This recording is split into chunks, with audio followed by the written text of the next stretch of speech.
De verdad que es un gusto tener que presentar al doctor Fernando Giusio con una amplia experiencia en los temas médico-legales en Buenos Aires, Argentina, de una problemática que cada vez más se está apareciendo en nuestro país, ¿no? Entonces va a ser muy importante escuchar de la fuente directa del doctor Fernando este tema tan venido a moda, ¿no? Como pasos en la demanda por la mala praxis en un oftalmólogo, ¿no? Porque si bien estuvimos conversando hace minutos, todos estos mecanismos de protección son 100% prevenibles, ¿no? Entonces, sin más preámbulo, dejo con ustedes al doctor Fernando Giusio con esta interesante charla. Muchas gracias, César. Gracias, Javier, por la invitación. Ya me siento parte de la casa, un peruano más. ¿Se ve mi pantalla ahí? Perfecto, Sí, perfecto. perfecto. Hoy les voy a traer un tema que creo que es el tema más doloroso para el médico cuando se confronta con esta etapa judicial, porque los médicos estamos muy acostumbrados a estar entre sangre, en quirófano, pero no tenemos ni idea de cómo transcurrir los tribunales o las casas de procesos judiciales en los distintos países. Es un tema muy engorroso, donde comentaba previamente a mis colegas peruanos la dificultad emocional que se les juntan a los pacientes, a los médicos cuando son demandados. A ver si puedo pasar mi próxima diapositiva. Bueno, esta es mi presentación. Yo me dedico, soy médico oftalmólogo por sobre todas las cosas, hice mi residencia en su momento. Después me dediqué mucho a hacer la parte de medicina legal. Acá en mi país hay una carrera que es la de médico legista, que son 2 años, es una subespecialidad. Perdón, Fernando, no se ve la segunda diapositiva. ¿No se ve la segunda diapositiva? No. Voy a dejar de compartir y vuelvo a compartir, a ver. Como les decía, empecé con mis primeras defensas a los médicos hace 27 años, ha pasado bastante agua bajo el puente, perdón, y hemos visto el crecimiento exponencial de la demanda a los médicos y el compromiso emocional que conlleva esto en los médicos y patrimonial de los médicos. Le contaba a los colegas que hace 3 meses salió una sentencia favorable de una colega que defendí, una médica oftalmopediatra de excelente nivel académico en mi país, que operó a un niño de estrabismo con una ambliopía previa de un ojo. Se trató de hacer todo lo posible para ver si podía recuperar funcionalidad de ese ojo, además del correcto alineamiento ocular. Quedó con la ambliopía previa y esa médica fue demandada. Y cuando le pregunté a mis colegas cuánto creían que había sido la demanda, todos me decían $1.500, $2.000. La demanda que hizo el juez al lugar, es decir, que el juez aceptó la demanda, fueron $500.000. Si hubiéramos perdido, esa médica con la institución deberían haber entrado en quiebra, porque es imposible afrontar los gastos de una demanda de ese tamaño. En el hospital italiano soy el jefe del área legal y ocupacional del servicio de oftalmología y tengo a cargo la coordinación de la teleoftalmología del servicio de oftalmología. Además soy el asesor legal de la Sociedad Argentina de Oftalmología y del doctor Roberto y Roger Saldívar en Buenos Aires. También soy el médico legista, no solamente defiendo oftalmólogos, sino que tenemos una mutual en el que es la Asociación Mutual de Profesionales del Hospital Italiano, del cual soy el médico legista, y además hago consultorías en telesalud, no solamente en mi país, sino fuera de mi país también.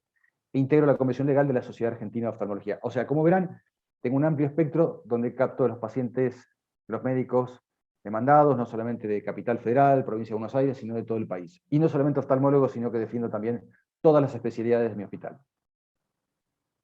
El objetivo va a ser identificar los pasos del proceso judicial en la demanda por mala praxis a un médico y el correcto accionar del demandado. A ver, nosotros no tenemos ni idea de qué sucede o cómo debemos comportarnos cuando entramos a tribunales, cuando entramos en un proceso judicial. Entonces, cuando mezclamos lo que es la medicina con la justicia, se produce lo que se llama la judicialización de la medicina, y los médicos, por más que seamos excelentes profesores o excelentes cirujanos, quedamos realmente muy expuestos. Ahora, yo le voy a dar esta diapositiva es para pensar, para que pensemos, porque, como bien decía Javier y César en mi presentación, qué importante que es la prevención. Ahora, yo hago una pregunta. Si yo me voy a comprar una casa, esta no es mi casa, yo vivo en un departamento muy chiquitito, no tengo ese poder adquisitivo, pero póngale que yo quisiera comprarme y pudiera comprarme esta casa, nunca se me ocurriría comprar una casa sin firmar la escritura de esa casa, sin tener la base legal para entregar mi capital para la compra de una casa. Lo mismo sucede si me quiero comprar un auto. Tampoco me puedo comprar ese auto, ni siquiera una llanta de ese auto. Pero póngale que pudiera comprármelo. Si me voy a comprar el auto, tampoco se me ocurriría entregar mi capital sin firmar el documento legal que me avale que ese auto es mío. En la Argentina se llama 08. Ahora yo me pregunto, señores, ¿por qué cuando operamos a un paciente a veces no tenemos el consentimiento informado o el consentimiento informado está en blanco? ¿Por qué? Si es exactamente lo mismo comprar una casa y tener la escritura, comprar un auto y tener el 08, y aplicar a una cirugía un consentimiento informado. Es la parte legal que los médicos nos olvidamos cuando estamos ejerciendo. Entonces, yo les hago una pregunta al auditorio. ¿Cuál les parece que es la primera mala noticia que recibe el médico previo al juicio? Para que lo vayan pensando. Yo se las voy a dar. ¿Por qué? ¿Qué pasa? Viene el paciente y dice, lo voy a demandar, mire, lo estoy demandando a usted, quiero esta plata. No. Todo se hace por la manera formal y legal. Cada país tiene sus arbitrarios, pero generalmente se utiliza el correo de bandera, el correo nacional, para enviar lo que se llama una carta documento. Cuando ustedes reciban, a través de una notificación de una carta documento, todo un escrito en esa carta documento, van a saber que están siendo formalmente demandados. ¿Qué hacemos al recibir una carta documento? Más allá de que nos vamos a angustiar. Sin lugar a dudas nos vamos a angustiar, no tenemos que entrar en una depresión, tenemos que accionar. Yo les hago una pregunta. ¿Tiramos la carta porque no tiene importancia? Muchas veces, ¿yo por qué lo pongo esto? Porque muchas veces han sido notificados por carta documento y la tiran, porque creen que no va a pasar nada. No, es el primer escalón, el primer inicio de que va a comenzar una demanda, o por lo menos que le están avisando que algo no está bien, que hay que dirimir conflictos. Hablan con el primo que es empresario, como despidió a mucho personal, tiene experiencia ya. No, no tiene nada que ver. Ustedes recuerden que los abogados tienen distintas especialidades. Una cosa es un abogado laboral y otra cosa es un abogado que se dedica a mala praxis. Siempre consulte con el equipo médico legal de la institución. Si no llegaran a tener el equipo médico legal de una institución, consulte con su seguro médico. Si no llegaran a tener seguro médico, consulte con un abogado. ¿Está? Entonces, no minimicemos la carta documento. Bueno, vamos a poner un ejemplo. Acá el demandado fue el doctor Nateri. ¿Qué hace el doctor Nateri cuando recibe la carta documento? Consulta a su abogado. Va a su abogado. ¿Qué le informa el abogado al doctor Nateri? El abogado lo que hace es ingresa al expediente judicial y empieza a averiguar a ver qué información puede sacar. ¿Qué le dice el abogado al doctor Nateri y qué se entera ahí el doctor Nateri? Que la carta documento fue enviada por el señor Villalobos. Ya no es doctor Villalobos, sino que es el señor Villalobos. Acá el paciente Villalobos ya no es más paciente, se llama actor. Dentro de la jerga judicial es un actor, tiene un nombre propio judicial. El doctor Hughes es un abogado mediador elegido por el señor Villalobos. La mediación es muy importante porque en la mediación lo que se trata de hacer es dirimir los conflictos para no llegar al juicio. Todavía no estamos en el juicio, estamos en la etapa previa, estamos en la carta documento. Entonces Villalobos elige al doctor Hughes para mediar a ver si puede llegar a dirimir unas partes. La carta documento lo citó a una mediación. Es obligación y es de buena praxis concurrir a esa mediación con un abogado. ¿Por qué? Porque en la mediación hay que estar cara a cara. No todo el mundo puede decirse cara a cara y a veces las cosas se pueden llegar a arreglar. Recuerden, en mi país, en Argentina, el señor Villalobos tiene 3 años para reclamar desde la cirugía al doctor Nateri. Ahora, yo les voy a dar un ejemplo acá. Un caso que se va de la regla. Hay una compañía de seguros muy grande en mi país que tuvo un precedente. Un precedente es cuando sucede algo en la justicia y eso queda como una señal de que algo ocurrió. Un paciente que se llama actor empezó a sentir dolores en su abdomen 17 años después de una supuesta cirugía. Ni lo relacionaba con eso. ¿Qué le hizo un médico clínico? Le mandó a pedir una placa de abdomen. En la placa de abdomen aparece una tijera Kocher. Como es acero quirúrgico, material quirúrgico, eso queda en el abdomen. Quedó y no produjo absolutamente nada, porque es material que es inerte. Lo que pasa es que usted ve en la placa y ven una tijera adentro del abdomen de esa persona. Se lo olvidó el cirujano.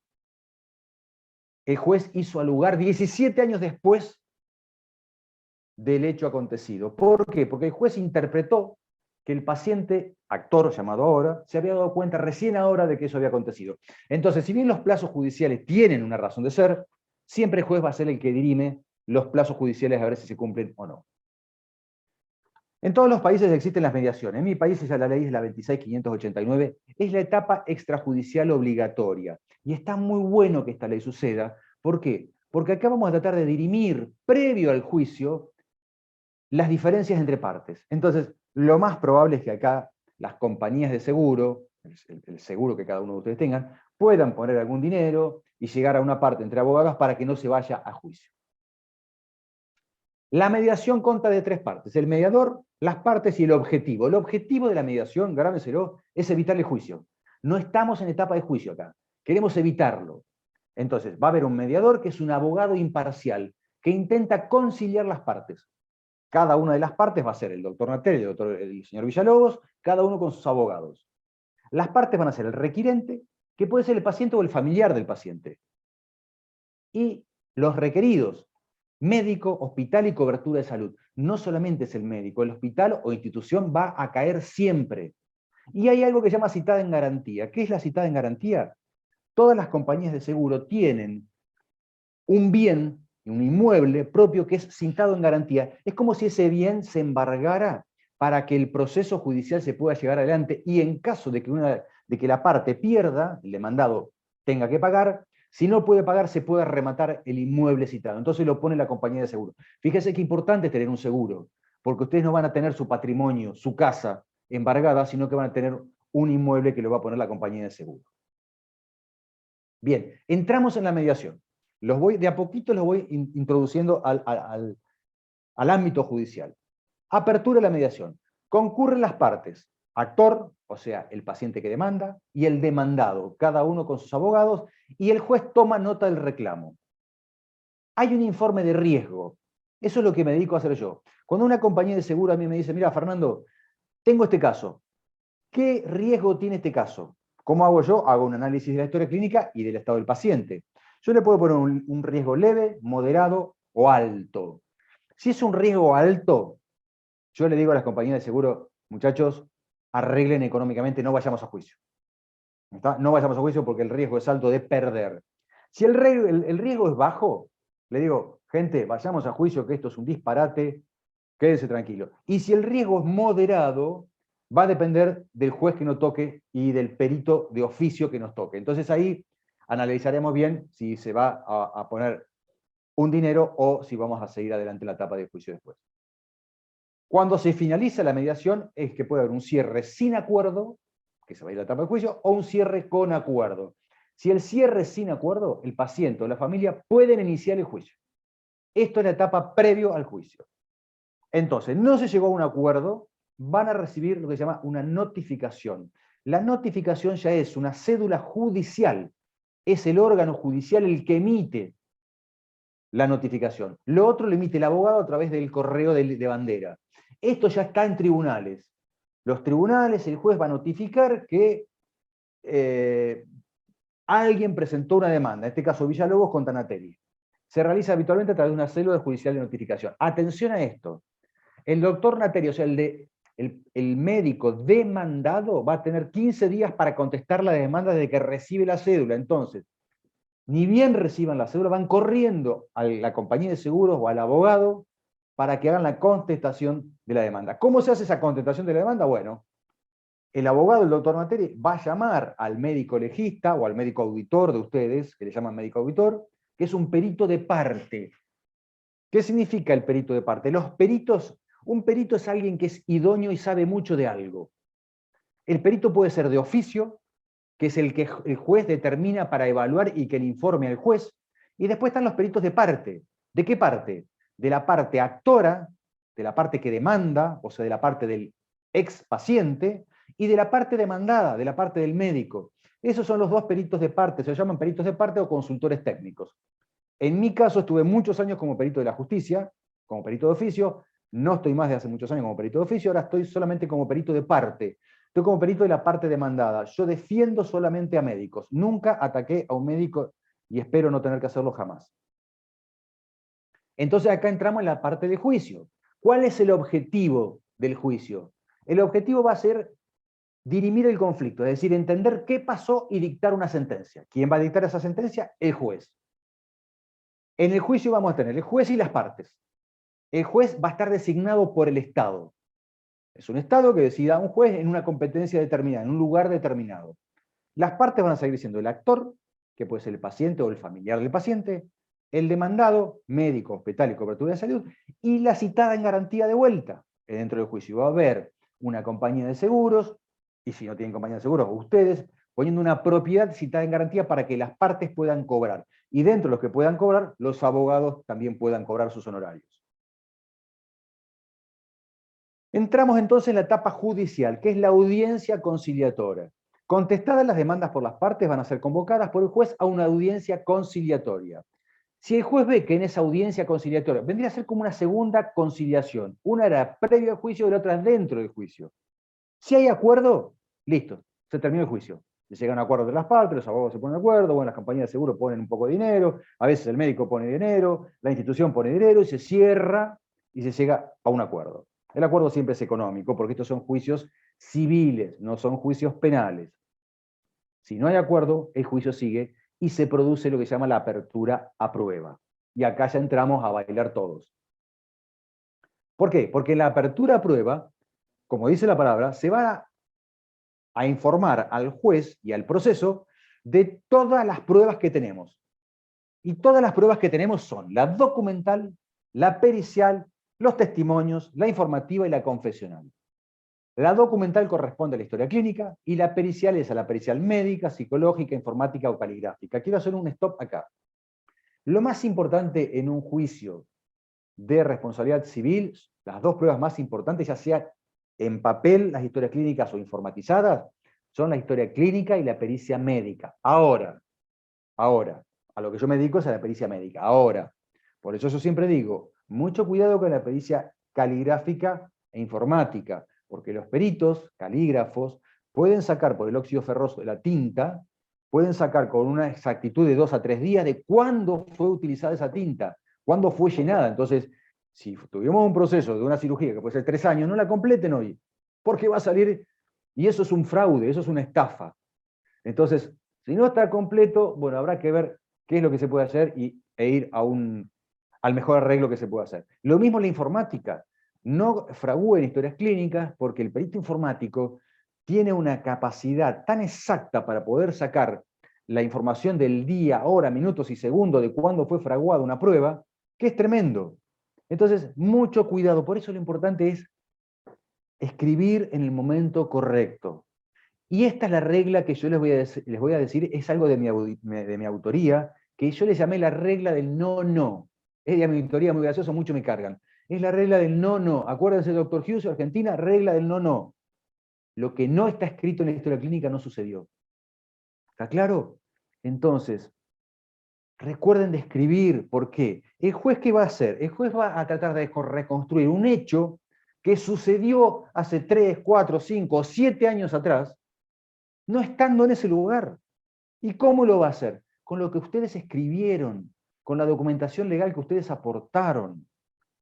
Esto es como si un ladrón va a robar, la policía lo agarra con las manos justo en el robo, y toda la prueba que informa y que aporta a la causa, la aporta solamente el ladrón, y el juez toma eso como parte. No podemos no escribir lo que sucedió en la historia clínica, porque los médicos lo hacemos. Lo que pasa es que no escribimos. Recuerden la regla del no. Lo que no está escrito en la historia clínica no sucedió para el proceso judicial. Después viene la prueba pericial médica. El juez sortea un perito médico de oficio. ¿Se acuerdan que yo le dije que los peritos podíamos ser de oficio, que es el que sortea el juez, o peritos de parte, que son los que ponen y contratan y pagan las partes? La parte demandada, el médico, y la parte que demanda, la parte actora, el paciente. El perito oficial evalúa las constancias del expediente. ¿Qué hace el perito oficial? ¿Cuál es la función del perito oficial? La función del perito oficial es evaluar todas las pruebas que están, revisar al actor y hacer un informe pericial informándole al juez de lo que sucedió. ¿Por qué? Porque el juez es lego, el juez no sabe nada de medicina, no sabe absolutamente nada. Entonces la parte más importante del juicio es lo que el médico le diga al juez, o lo que los consultores técnicos le digan al juez o traten de convencer al juez de lo que pasó. El perito médico oficial evalúa al actor paciente en presencia de los peritos de parte. Cuando hay una pericia oficial, y yo estoy defendiendo en este caso al doctor Nateri, van a estar el perito de oficio que manda el juez, va a estar el perito de parte del señor Villalobos, que pone un perito, y va a estar el perito de parte del doctor Nateri. Yo defiendo al doctor Nateri y voy a estar presente cuando el perito oficial revise al paciente, que en este caso se llama actor. Entonces, una vez que se pasó todo eso, el perito presenta un informe y el juez lo comunica a las partes. Esto se llama informe pericial. Esta es la pericia de oficio.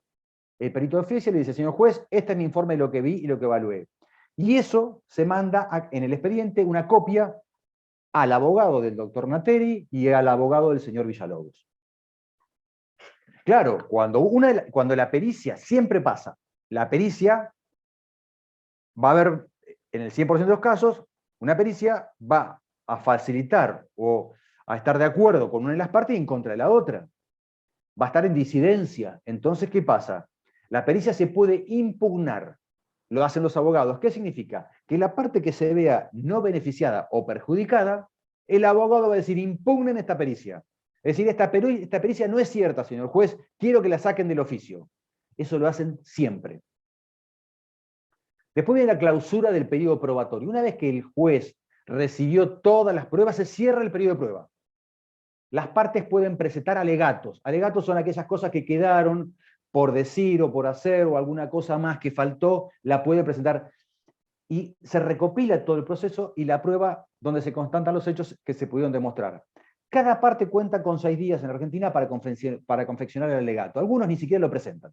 Pero sepan que está el alegato, que es algo más que pueden hacer los abogados en base a los peritos, que le digan, mira, escribí esto, decí esto al juez, mandar esta información al juez que es importante para la causa.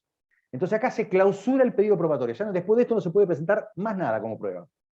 Vienen las sentencias. El juez, una vez que analizó, que el perito le informó, que se impugnó o no, que estuvieron los alegatos, el juez en primera instancia es el primer juez que recibe el caso, es un solo juez que compone el tribunal, va a dictar su sentencia. Se llama sentencia de primera instancia. Puede ser que admita la demanda, que dice la demanda tiene razón, vayan y paguen, rechace la demanda, no, la demanda no tiene lugar, o hay una posibilidad intermedia donde algunos puntos sí, algunos puntos no. La sentencia en primera instancia se puede apelar. La apelación es un recurso. ¿Quién va a apelar? Va a apelar la parte disconforme con la sentencia. ¿Qué significa? No, señor primer juez, usted falló en contra de lo que yo creía que es lo que sucedió. Apelo a una cámara superior. Se apela a una cámara de apelaciones que va a revisar la sentencia del juez de primera instancia.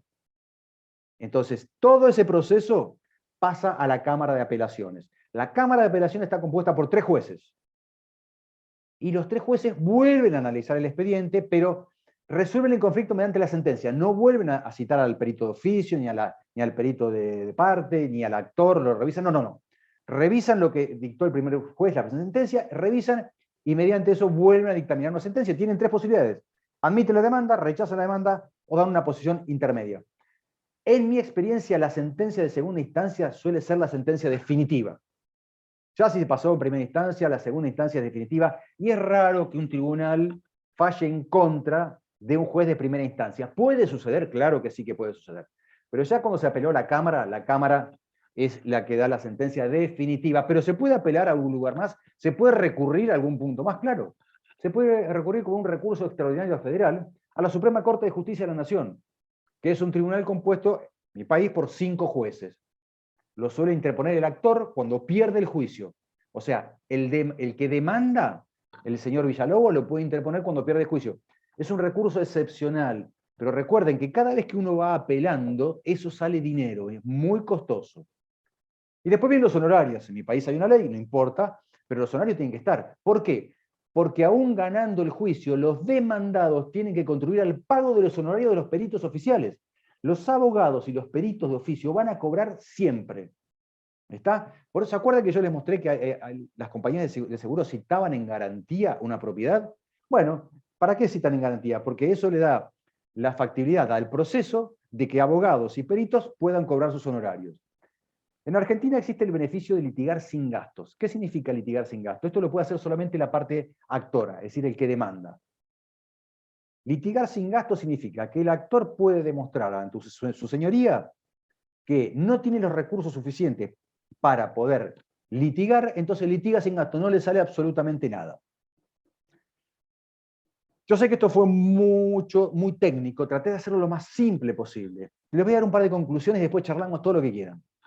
Ante conflictos, solicitar al equipo médico legal, médico legista, médico autor, abogado, compañía de seguro, que no consideren que esto lo pueden manejar solos porque no están preparados para hacerlo. Al recibir una notificación, contactar siempre al seguro o al abogado. Siempre. Recuerden, es mejor un mal acuerdo que un buen juicio. Los juicios pueden durar 3, 4, 5, 6, 7 años. ¿Está? Entonces a veces es bueno no entrar en juicio, hacer si ¿se acuerdan que yo les conté que yo hago lo que es la valoración de riesgo? Si a mí un médico legista me dice, no, mira, tenés un riesgo alto, no vayan a juicio. Junten dinero entre los médicos demandados, entre la compañía de seguro, la institución, y no vayan a juicio.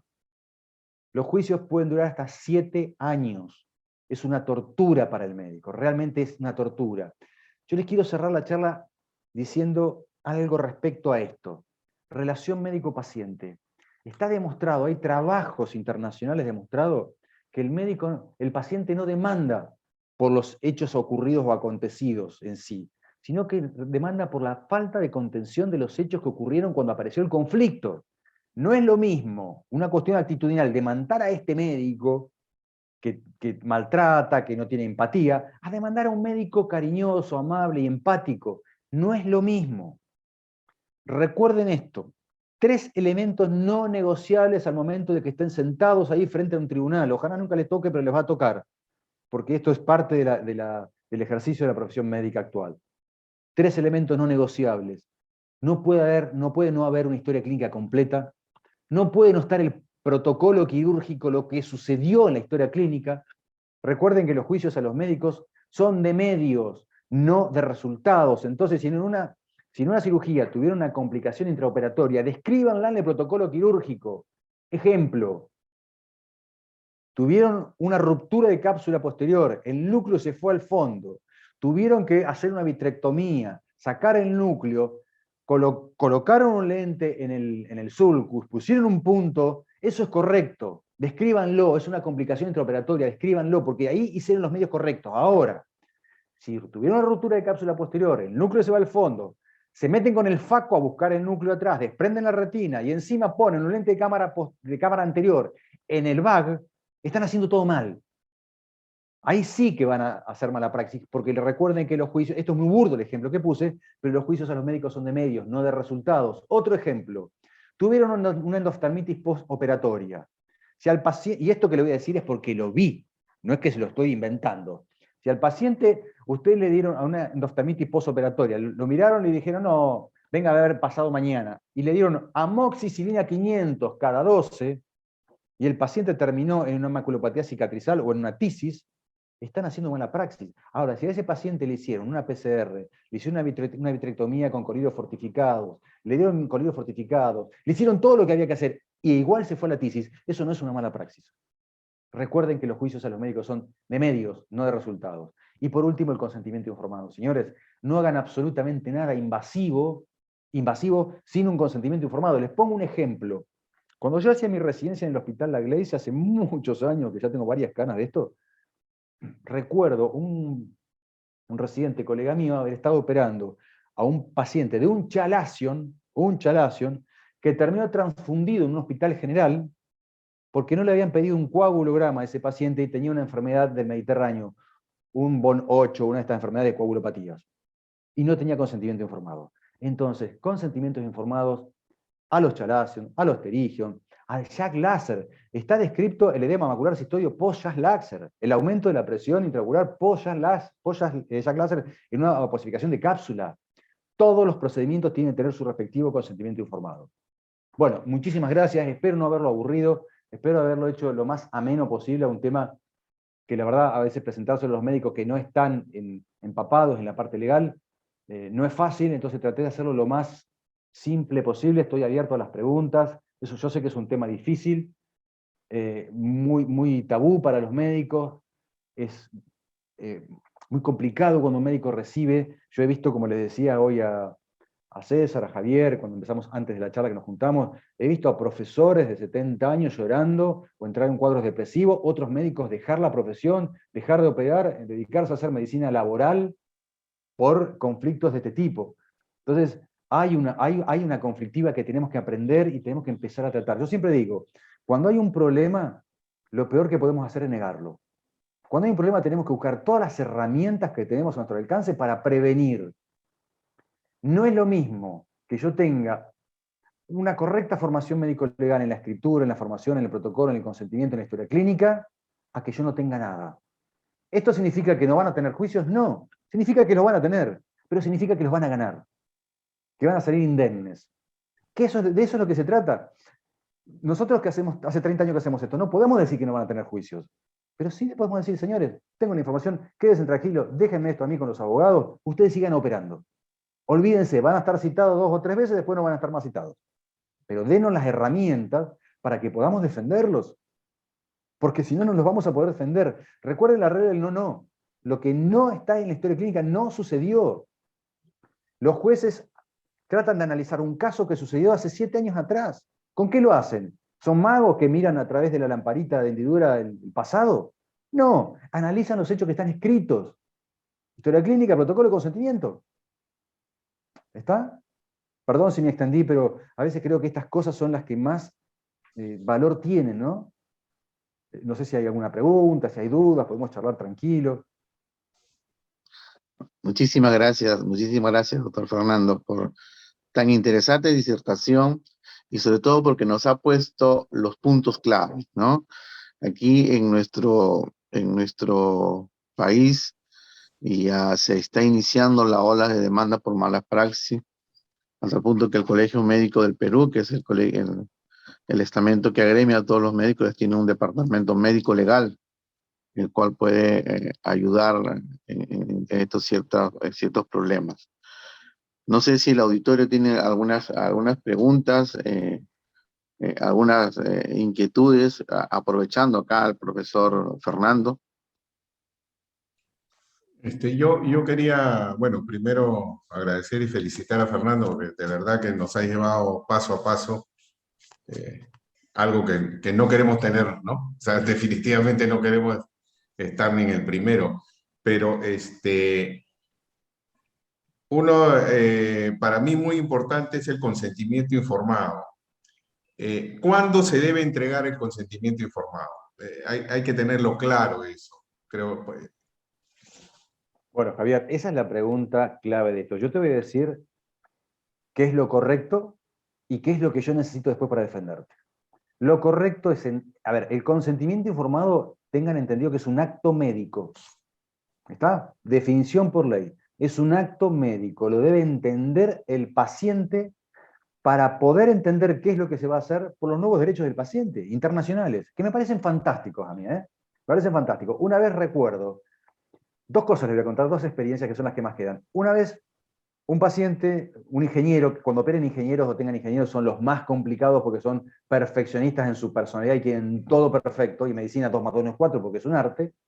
Recuerdo que el 2 o 3 días antes de la cirugía, yo hago segmento anterior, me dijo, ¿usted quiere que yo le firme esto? Pues yo se los doy al paciente para que lo lleve a su casa, lo traiga conmigo y lo leamos y lo firma delante mío. Eso lo aprendí ahora, después le voy a contar la segunda anécdota de por qué hago esto. Ustedes quieren que yo firme esto para que usted salga indemne de que yo le haga un juicio. 2 días antes de operarlo, ¿no? Entonces yo le digo, mire, no, le digo, fulanito, vamos a poner que se llama Pedro. No, Pedro, usted me puede hacer el juicio igual. Simplemente es para que usted se saque las dudas conmigo de las complicaciones que pueden existir intraoperatoria, posoperatoria y de lo que la ley me exige. Yo estoy siendo muy honesto con usted. Yo estoy tratando de generar un vínculo con usted para que usted y yo tengamos una buena relación. Tratemos de dar la vuelta de rosca, porque el paciente siente eso. El que nos firma un cheque en blanco. Tratemos de utilizar el consentimiento informado, que es un acto médico, para mejorar el vínculo médico-paciente. Y vieron que yo acabo de decir recién que se los doy al paciente para que los lea en su casa y lo traigan y lo firmen delante mío. Otro ejemplo, voy a retrotraer 20 años atrás, no tenía cana, tenía el pelo más largo, estaba recién arrancando en mi consultorio privado después de la residencia, con todo el furor operaba y operaba muchísimo. Ahora ya elijo a quién operar. Le doy a la paciente y la paciente me lo trae firmado, pero el día de la cirugía viene con su hija. Entonces la hija de muy buena fe, medio joven, medio maternal, no sé qué le pasó, pero me enseñó y nunca me lo olvidé. Me dice, mire doctor, yo soy jueza, ella es mi mamá la que usted va a operar. Lo felicito por haber entregado el consentimiento, pero ¿sabe qué, doctor? Que se lo firmen delante suyo. ¿Por qué? Me dijo la mujer, y es verdad, porque lo pude haber firmado yo, le digo que es mi madre, después va un perito calígrafo, y sale que la que firmó no es mi madre. Muchísimas gracias, le dije, abrí la lamparita. Estoy hablando hace como 20 años atrás, Javier, César y Dino. 20 años atrás. ¿Qué hago ahora cuando me lo traen firmado? Yo les explico que lo van a firmar delante mío. Le digo, uy, mire, acá hay un error de tipografía, vamos a romperlo, mire, este lo rompemos, saco otro, mire, este está bien, había un error de impresión, por favor, fírmelo delante mío. Eso por un lado, 48 horas hábiles para responder tu pregunta concreta. Acto médico. Ahora, me preguntás a mí, ¿qué es lo que yo necesito el día que te vaya a defender, Javier? Y que lo haya firmado, aunque sea con el ojo tapado, cuando están haciendo la capsulorrexis. ¿Está? Yo necesito la prueba. Lo correcto es el acto médico y todo lo que acabo de explicar. Ahora, no puede faltar ese consentimiento. Si se lo da la secretaria, si se lo hacen firmar antes de entrar, y el consentimiento está, yo prefiero eso a que no esté. ¿Está? Hoy en día, un consentimiento informado no los va a excusar de un acto médico o de una complicación. Sí los va a culpar si no está. ¿Está claro el concepto? Que lo tengan no significa que no van a tener un juicio y no puedan perder. Ahora, si no lo tienen, lo más probable es que puedan perder. ¿Ok? El consentimiento informado es el arma más importante, junto con la historia clínica. El consentimiento informado es parte de la historia clínica. El protocolo es parte de la historia clínica. Cuando yo hablo de historia clínica no hablo solamente de evolución, hablo de protocolo y consentimiento, hojas de enfermería. Hubo juicios que yo he visto porque la enfermera anotó un viscoelástico y puso un sticker vencido. Y el paciente había hecho un TAS. Y después quedó con una maculopatía cicatrizal. Se equivocó y puso un sticker vencido. Y no era el sticker ese de la lente. Para el caso fue el sticker de la lente, el sticker del viscoelástico. Fue ese sticker de viscoelástico. Son 5, 6, 7 años después. ¿Cómo corroborás y comprobás que no había sido ese viscoelástico utilizado? ¿Ok? Ahí está lo que se llama la teoría del capitán del buque. ¿La conocen? La teoría del capitán del buque es una teoría legal, ¿eh? Es la teoría de que ¿quién es responsable en quirófano? El capitán del buque es el médico cirujano. ¿Está? De todo lo que acontece ahí adentro es el médico cirujano. Por eso cuando un anestesiólogo, que están durmiendo a alguien, está escuchando música y no está mirando los signos vitales de ese paciente, y ustedes están operando un ojo tapado, que esa es la verdad, y el paciente entró en apnea, ese anestesiólogo no tiene que estar más operando ahí. El anestesiólogo tiene que estar mirando continuamente el paciente, la cara, los signos vitales, la respiración. Cuando la enfermera entra cantando, gritando y haciendo un chiste burdo, la enfermera tiene que estar concentrada en ver qué lente intraocular va a entregar. Hay algo que es inexpugnable para los jueces, que van a fallar siempre en contra. Siempre en contra, ¿eh? Error del sitio quirúrgico. Es inexcusable. No podemos operar el ojo derecho cuando es el ojo izquierdo. No podemos colocar un lente de -5 cuando es +10. ¿Está claro? Todo lo demás lo podemos defender. Ahora, es indefendible para un juez, fallan siempre en contra cuando hay un error del sitio quirúrgico o un error del implante quirúrgico. ¿Está claro? ¿Se equivocaron? Díganle la verdad al paciente, éntrenlo, cambien el lente, después que se vaya el núcleo al fondo, que se rompa la cápsula, lo que sea. Pero no dejen ese lente. No lo dejen. Corríjanlo con un LASIK, hagan lo que quieran, pero no dejen un lente erróneo adentro, porque van a perder. A ver, han entrado pacientes a operarse de un paciente que se iba a operar de retina, lo operaron de estrabismo y le corrieron los músculos, y un paciente de estrabismo que no tenía la retina le pusieron explantes. A un paciente que había que hacer una cirugía de retina lo terminaron eviscerando. Es terrible. Un paciente que había operado de meniscos le hicieron una nefrectomía. ¿Existe la mala praxis? Claro que existe. Somos seres humanos. Por eso lo que hay que tratar de hacer, que fue en la charla anterior que yo les di, Javier y César, es el checklist. El checklist no tiene que ser intraoperatorio. Tiene que haber un checklist administrativo, tiene que haber un checklist de enfermería previo al ingreso y un checklist intraoperatorio. Fíjense cuando viajamos en aviones, miren las azafatas. Doble clic en cada cierre de cosas.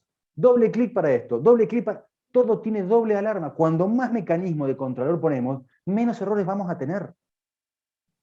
Perdón, pero me fui por todos lados, pero todo está tan concatenado que podríamos hablar horas de esto. No, es cierto, ¿no? O sea, la lista de chequeo también es algo muy, muy importante, ¿no? O sea, que a veces lo pasamos como parte administrativa o lo llenamos después o no lo llenamos y eso es lo que nos va a prevenir justamente de poner un lente de repente que no era el que habíamos solicitado Pero o que el además pasa, paciente tenga Javier, una alergia y no nos acordamos. O sea, pasa. así es Pasa. importantísimo. Por eso es Es importante la teoría del capitán del buque. Recuerden que es el cirujano, el capitán de ese buque. Y es el que se va a hundir con el buque y va a salir último también, ¿eh? Entonces, armen sus equipos. Donde haya gente que no sea competente, no trabajen con esa gente. Que cada una de las personas que tengan estén chequeando doble cada una de las cosas que ustedes tienen. Cuando calificas el riesgo alto, medio, bajo, el riesgo alto va solamente en función del daño que se le produjo o de repente de falta de documentos. Excelente la pregunta. Yo me dedico a hacer valoraciones de riesgo para muchísimas compañías de seguro. A mí me llaman y dice, doctor, le mando a este paciente, este actor para sí, por perfecto, lo reviso, pero lo que yo hago con ese actor, primero corroboro que el daño esté. ¿Sí? Que el daño esté. El daño no significa mala praxis. El daño es una cicatriz. Una cicatriz no es mala praxis. Una herida de menisco tiene una cicatriz, no es mala praxis. Yo lo que evalúo es la documentación médica. Porque ahí ya todo lo que pasó, la regla es no. O lo hiciste o no lo hiciste. Y si lo hiciste y no está escrito, no lo hiciste. Entonces vos me decís a mí, Javier, mirá, Fernando, pero yo le hice esto, lo llamé hasta la casa, mirá, me trajo regalo. Ustedes saben que está demostrado que un 40% de los pacientes que demandan siguen yendo al médico a verlo y les llevan regalos. Entonces, ¿qué voy a evaluar yo? ¿La emocionalidad? No.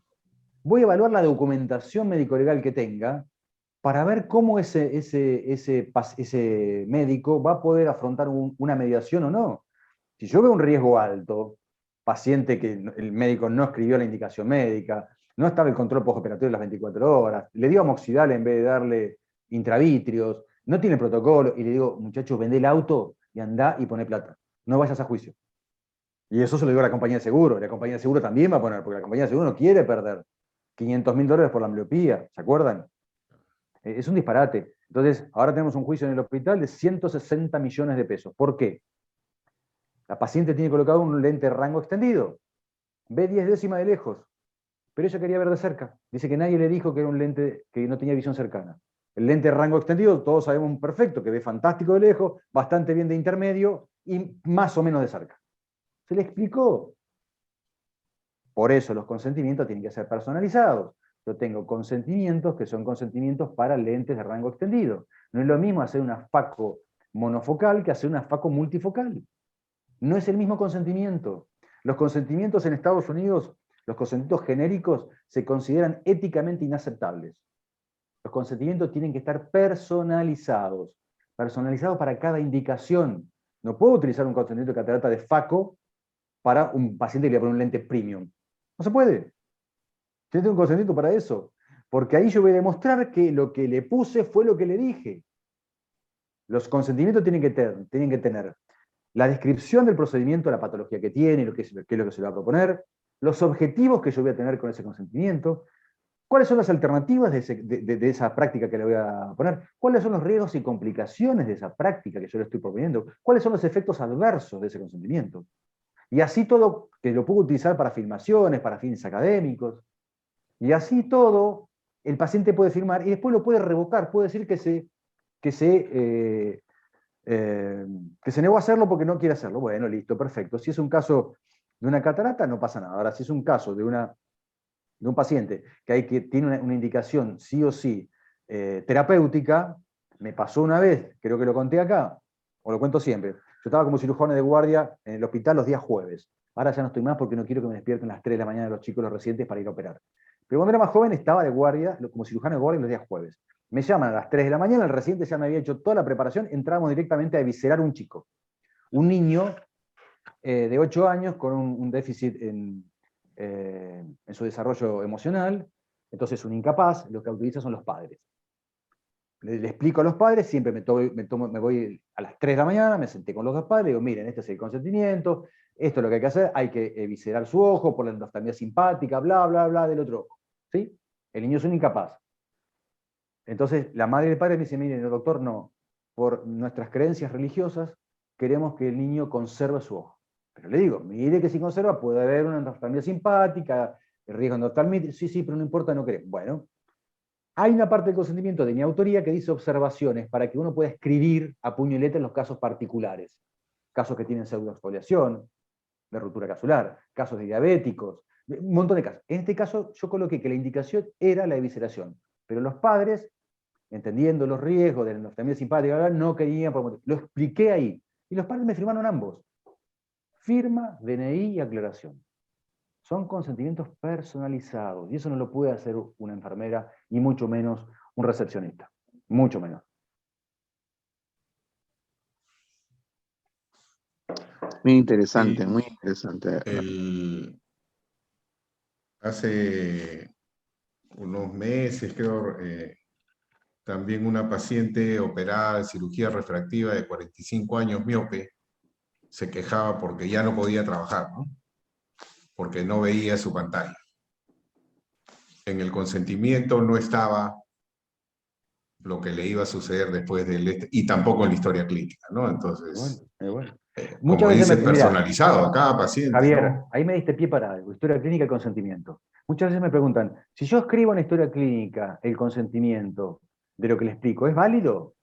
Por supuesto, pero tenés que escribir todo lo que te acabo de decir, que es una hoja entera, y que el paciente te firme ahí abajo. Si vos me escribís todo el consentimiento de la historia clínica y lo hacés firmar al paciente, fantástico.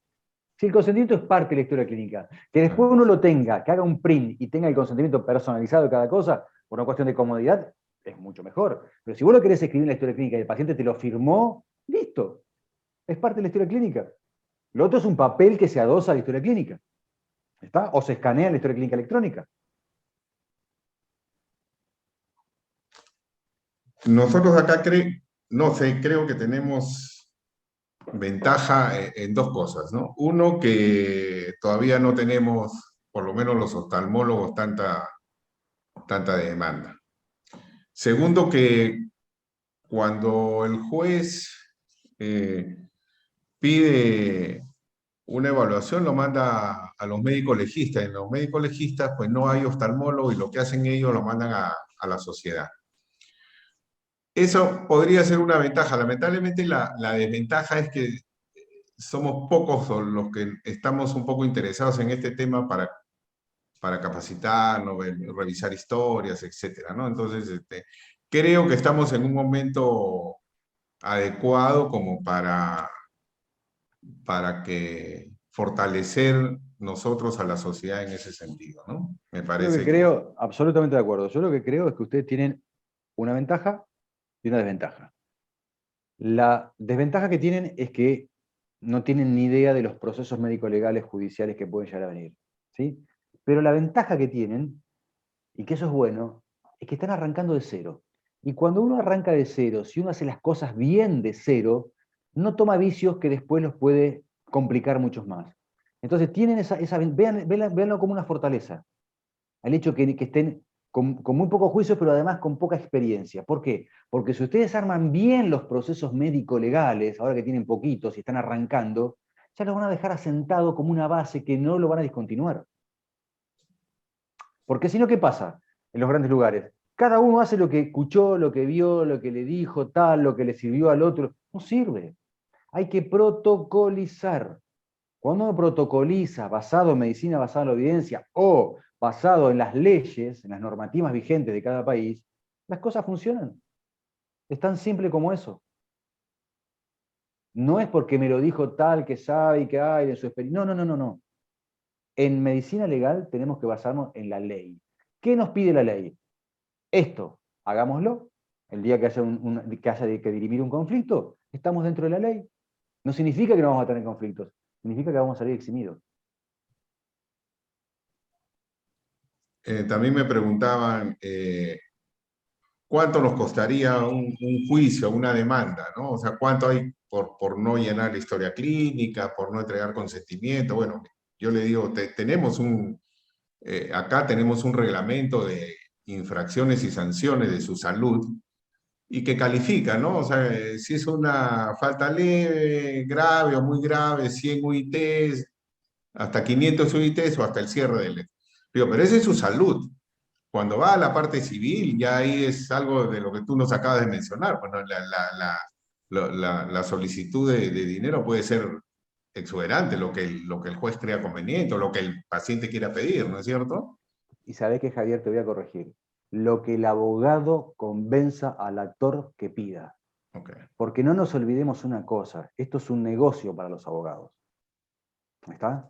Es una fuente importante de ingreso en los abogados. En Estados Unidos, la cantidad de plata que gastan. Yo fui a hacer, hace muchos años me fui a hacer un observership a lo que llaman risk management, manejo del riesgo. ¿Sí? Es esto que yo le estoy contando a ustedes acá. Me fui al Bascom Palmer. Y vi lo que ellos tienen. Claro, tienen demandas millonarias por cualquier cosa. Es más, ellos tienen consentimientos, consentimientos informados de ingreso a la institución. ¿Me escuchaste bien? De ingreso a la institución. Cuando vos entras a una institución con pacientes, te dicen que te puedes caer, que puedes patinar, que el ascensor no puede andar, que te puedes quemar. De ingreso a la institución. Vos fijate, a ver, siempre ellos están 20 años adelante de nosotros. Más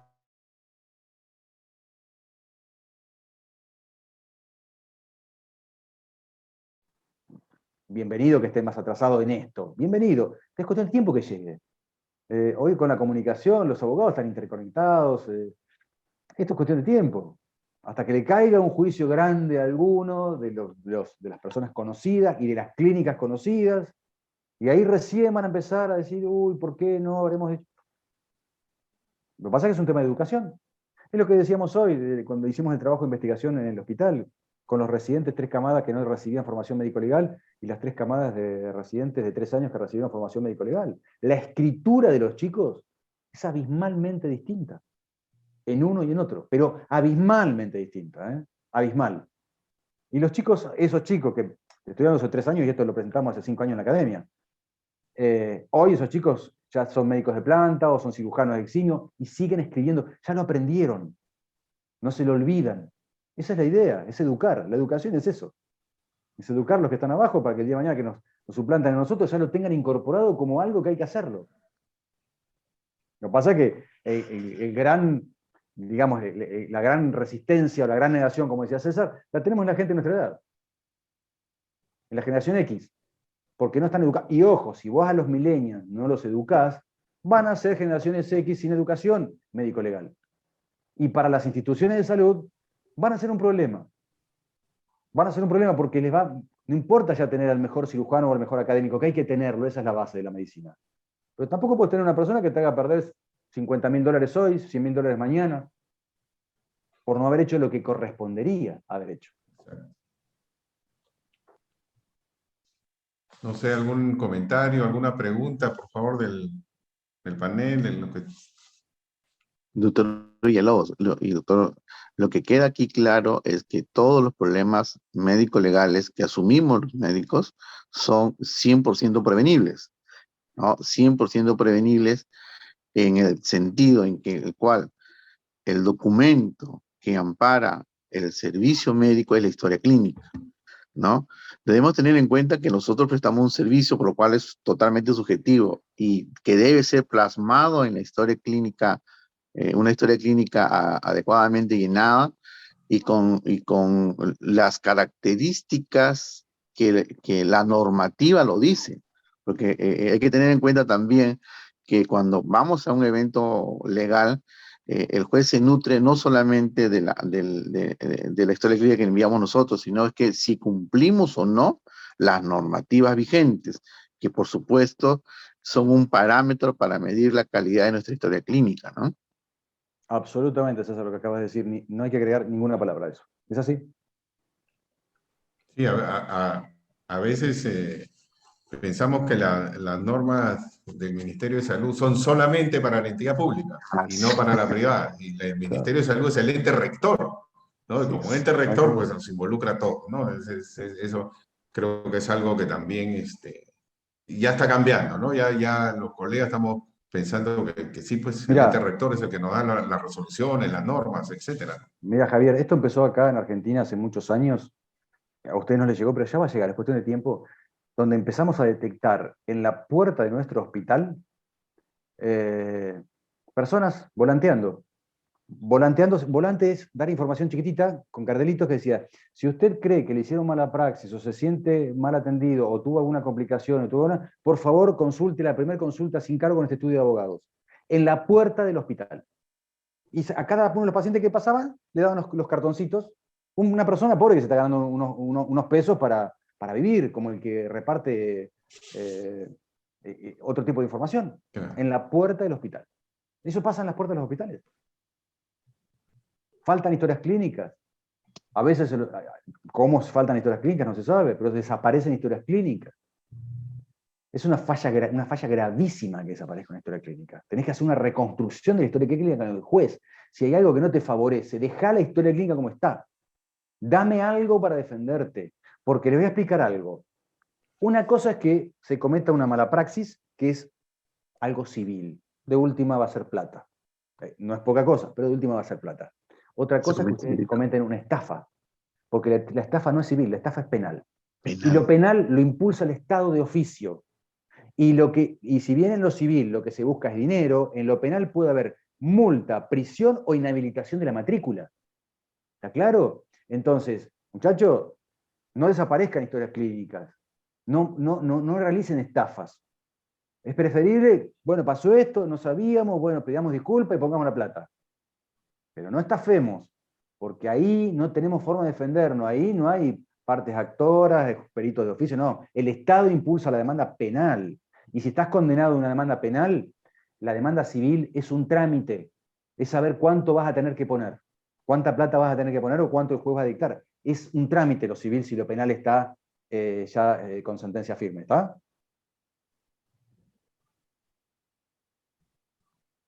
Muy bien, si no hubiera alguna pregunta, alguna opinión, creo que no nos queda más que agradecer a Fernando, a César también. Fernando, Gracias. muchas gracias por tu excelente charla.